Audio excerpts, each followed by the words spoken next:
Sweden में जाना चाह रहा हूँ, वहाँ जाके असाइलम करवाना चाह रहा हूँ, वहाँ जाके सेटल होना चाह रहा हूँ, स्टडी बेस पर वहाँ जाना चाह रहा हूँ। तो इस वक्त स्वीडन 2017-18 के बाद जितने भी लोग आ रहे थे सबके टीआरसी रिमूव कर रहा है, सबके टीआरसी को ख़त्म कर रहा है।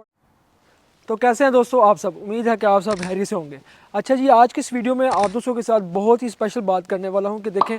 बहुत से लोग हैं हमारे पाकिस्तान के अंदर, इंडिया के अंदर, बांग्लादेश के अंदर, नेपाल के अंदर और पाकिस्तान से स्पेशली पेशावर लोग से जितने भी हमारे भाई हैं पेशावर से, बहुत से लोग कहते हैं कि भाई हम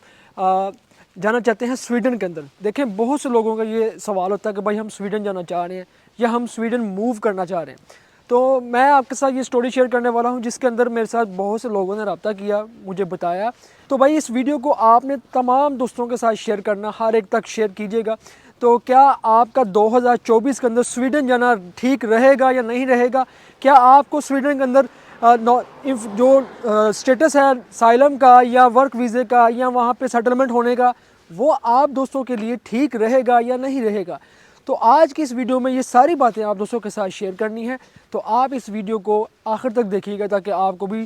क्लियर हो सके कि इस वक्त स्वीडन में क्या हालात चल रहे हैं और अगर आपको वहाँ जाना पड़ जाए तो क्या वो आपके लिए बेस्ट है या नहीं। तो आइए स्टार्ट करते हैं इस व्लॉग को और आप इस व्लॉग को देखने के बाद समझ सकेंगे कि भाई क्या हालात हैं इस वक्त स्वीडन यूरोप के। तो दोस्तों बात यह है कि स्वीडन एक ऐसा कंट्री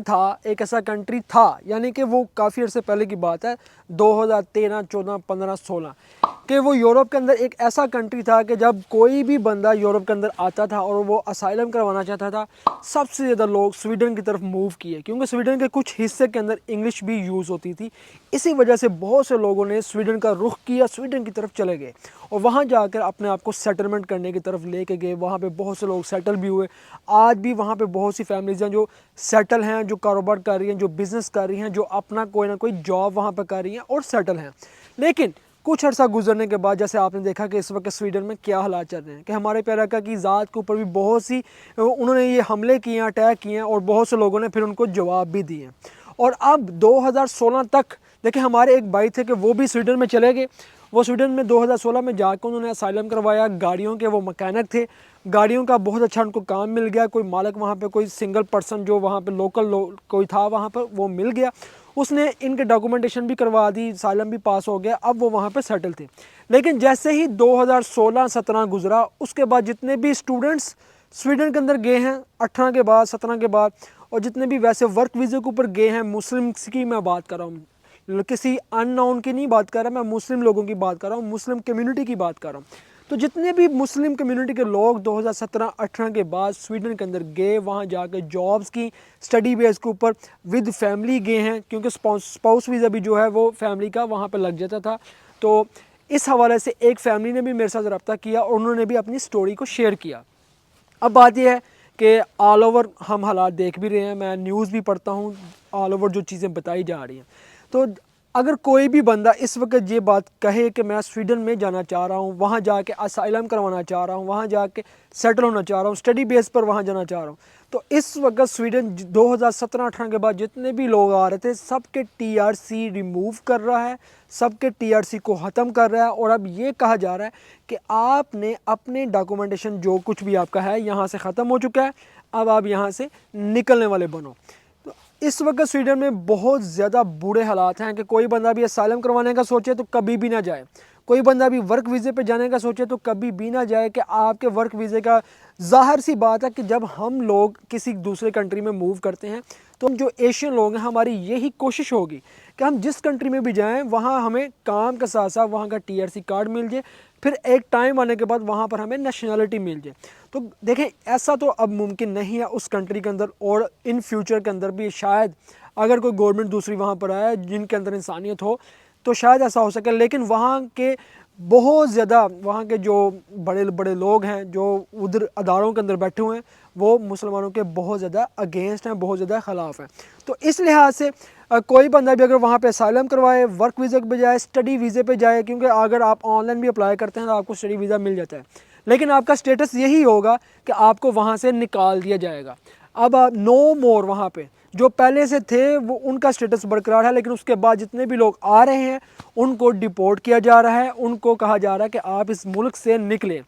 اب ایک فیملی ہے جنہوں نے میرے ساتھ رابطہ کیا اور انہوں نے کہا کہ بھائی ہم پچھلے 3-4 سال سے سویڈن کے اندر رہ رہے ہیں اسپاؤس ویزے کے اوپر، میں اور میرے ہسبینڈ اور ہمارے 2 بچے وہاں پر آئے اور ہم وہاں پر رہ رہے ہیں، پلس جاب کر رہے ہیں، ٹیکس پیپر بھی ہے، ہمارا TRC کارڈ بھی ہے، سب کچھ ہم کر رہے ہیں اور وہاں پر ہم نے گھر بھی لیا ہوا ہے، ہر چیز ہم لے کے چل رہے ہیں، اپنے بچوں کو اسکول بھی پڑھا رہے ہیں، اسٹڈی بھی کروا رہے ہیں سویڈن کے اندر۔ اور اس کے ساتھ ساتھ اب جب ہم اپنے TRC کارڈ ہمارے ختم ہوئے، ہم رینیو کروانے کے لیے وہاں پولیس اسٹیشن کے اندر جو ادارہ بنا ہوا ہے امیگریشن کا وہاں پر گئے، تو انہوں نے ہمیں کہا کہ بھائی اب آپ یہاں سے نکلو، اب آپ کا TRC کارڈ زیادہ نہیں آگے لے کے جایا جا سکتا، اب اس کو ختم کیا جا رہا ہے، اب آپ کو یہاں سے جانا پڑے گا۔ دیکھیں کام کا تو ان کے پاس کانٹریکٹ ہے، جاب تو وہ کر رہے ہیں، لیکن ضروری کیا چیز ہے، اس چیز سے آپ اندازہ کر لیں کہ کسی بھی کنٹری کے اندر آپ جاتے ہیں تو سب سے ضروری ہے آپ کے ڈاکومنٹس۔ اگر آپ کے پاس ڈاکومنٹس ہی نہیں ہیں تو آپ کسی ملک میں جتنا مرضی کام کر لیں، جتنا مرضی کما لیں، تو وہ آپ کو کسی بھی ٹائم وہاں سے نکالا جا سکتا ہے۔ آپ کو خطرہ ہوگا کہ بھائی میرے ساتھ کچھ بھی ہو سکتا ہے، تو کیوں نہ میں وہ کام کروں جس کے اندر سب سے پہلے مجھے پتا ہو کہ مجھے ڈاکومنٹیشن ملے گی، میں وہاں پر لیگل رہ سکتا ہوں، فیوچر کے اندر میں وہاں سے نیشنلٹی حاصل کر سکتا ہوں، جیسے کہ لک لائک جرمنی ہے اس وقت جو سب سے ایزی وے کے اندر، سب سے کم ٹائم کے اندر اب وہ نیشنلٹی دے رہا ہے، جیسے کہ پرتگال ہے، اس کے بعد جیسے کہ فرانس ہے، اس کے بعد پھر جیسے کہ اسپین ہے، اس کے بعد پھر جیسے کہ اٹلی ہے۔ تو یہ وہ کنٹری ہیں جو اس وقت نیشنلٹی دے رہے ہیں، اور ایک ٹائم ایک مدت کے بعد اور یہاں پر لوگ آ کے اپنے آپ کو سیٹل بھی کر رہے ہیں، لینگویج بھی سیکھتے ہیں اور اپنے آپ کو بہتر طریقے سے لے کے چلتے ہیں۔ لیکن جتنے بھی دوست ہیں جو یہ بات جاننا چاہ رہے تھے یا یہ بات اپنے دل کے اندر رکھتے ہیں، ہمارے پاکستان سے بہت سے لوگ ہیں جو کہتے ہیں کہ بھائی ہم سویڈن جا کر رہنا چاہ رہے ہیں، تو بھائی ابھی Sweden no more for Muslim peoples, تو آپ اس چیز کو ذہن سے نکال دیجئے گا۔ اور اگر کسی کو بھی کوئی ذرا سا بھی شک ہو اس بات کے اوپر، آپ ان کی جو نیوز چینل ہے اس کے اوپر جا کے خود چیک کر سکتے ہیں، سرچ کر سکتے ہیں، آپ خود تسلی کر سکتے ہیں، گوگل کے اوپر جا کے سرچ کر سکتے ہیں۔ اور اگر آپ کا کوئی نہ کوئی سویڈن کے اندر ہے جو ابھی آج سے 3-4 سال 5 سالوں کے اندر وہاں پر گیا ہے، تو آپ اس سے بھی یہ بات کر کے پوچھ سکتے ہیں۔ تو یہ حالات اور واقعات جو ہے وہ میں نے آپ کے سامنے رکھے ہیں۔ بتانے کا مقصد یہی ہے کہ آپ دوستوں کو پتا ہو کہ بھائی اس وقت کیا حالات چل رہے ہیں اور ہمیں کیسے اپنے آپ کو سروائیو کرنا چاہیے، کیسے لے کے چلنا چاہیے۔ دعاؤں میں یاد رکھیے گا بھائی، ملتے ہیں ہم آپ کو پھر کسی ویڈیو میں، تب تک آپ ہمیں دیں اجازت۔ اللہ حافظ۔